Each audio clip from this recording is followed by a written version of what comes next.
we welcome in our guy Tom Murphy to the Morning Rush. Tom, this Tennessee game this weekend, what makes Tony Vitello's squad a top 5 team in college baseball? Well, they're really gritty, and I'm just starting to dive into them a little bit. But they've got this hitter named Liam Spence, and he's hitting 389. They've got 2 really good hitters, Spence and Jake Rucker, and then it drops down to 283 among their regulars. But Spence has got an on-base over 50% and on-base plus slugging over 1,000. Rucker's hitting 342, 7 home runs. So they don't have the number of sluggers that Arkansas has. One dude has got more than 10 home runs, Evan Russell.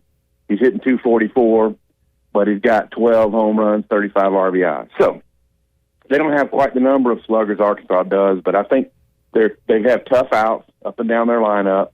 Tony Vitello has taken, Dave Van Horn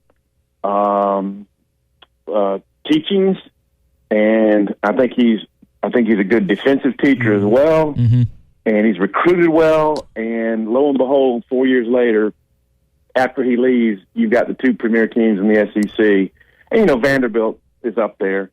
But this is for all first place in the conference, and they got a really good Friday night starter too, Chad Dallas, who's 8-1.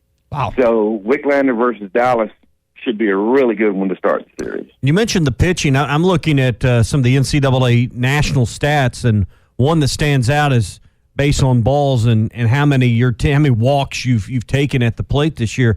Tennessee number 2 in the country at 274. Arkansas 3 games short of their total number of games. Right behind them at 3rd in the country at 271 free passes. Tom, these are going to be some patient hitters. They're going to challenge the home plate umpire and the starting pitching all weekend at the plate from both dugouts.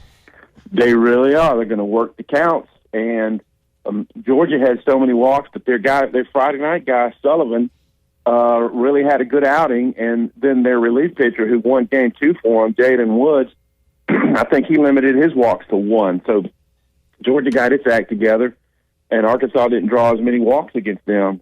But we know Arkansas's approach isn't going to change. Be patient.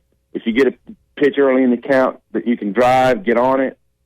And then otherwise, lay off pitchers' pitches that are breaking out of the zone and such. So, yeah, it's funny to me how an umpire's strike zone impacts game to game. I think back to the Mississippi State series, some of the strike zones there. The Georgia one, there was some interesting one. LSU, Zach Gregory called out on one clearly out of the zone.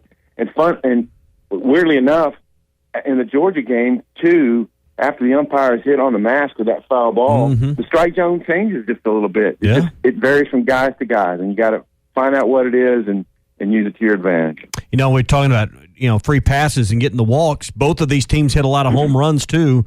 We've all followed Arkansas's chase to be the number 1 home run hitting team in the country. They still trail Old Dominion, who's 2 ahead of them at 81. Arkansas at 79, but you don't have to look far down the list. You find Tennessee, and you'd expect that from a top 5 team in the rankings, a top 10 team in the RPI. Tennessee in 49 games has hit 65 dingers, so there's going to be some power in this game. So it sounds like feast or famine. Either you're going to get on with a walk or you're going to get a home run perhaps this weekend. I would imagine we'll see a couple of 3 between the 2 teams in each game.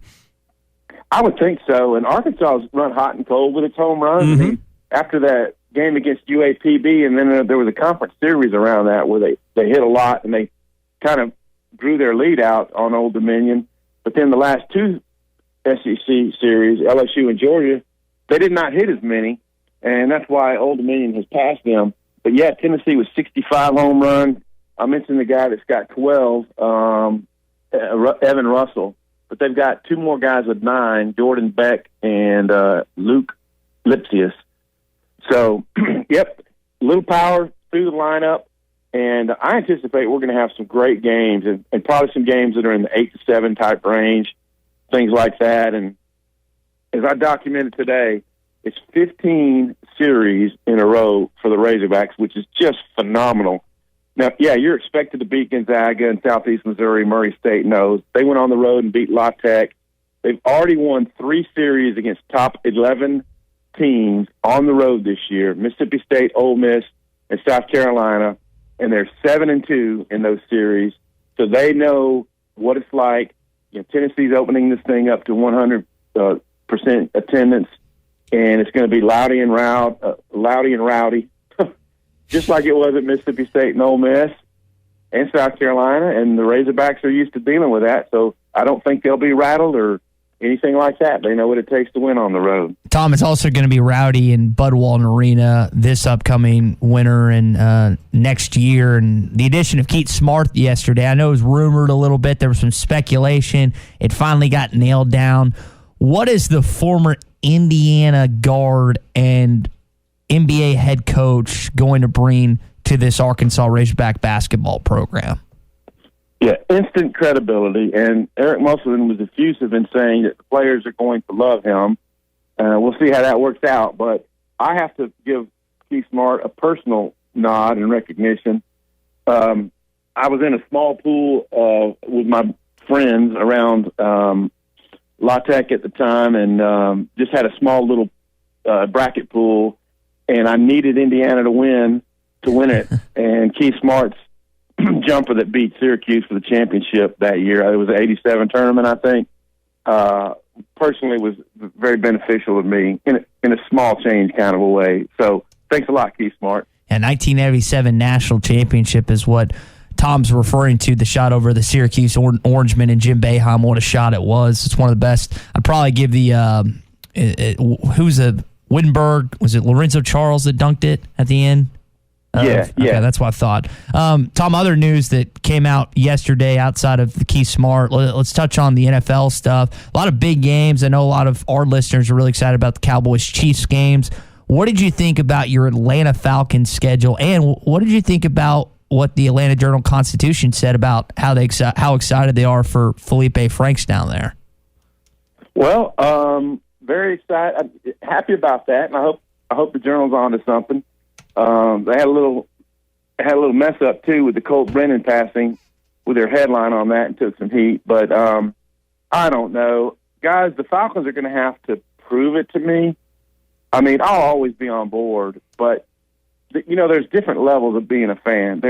I'm going to watch or listen to every game for that 3 hours. I'm glued to it, and I'm just going to kind of be aware of the game. I'm usually pretty busy on Sundays. But if the Falcons are doing great, I'll pay attention to the whole deal. But they're going to have to prove it to me. We slipped off since the Super Bowl team choked away the Super Bowl against the Patriots that year.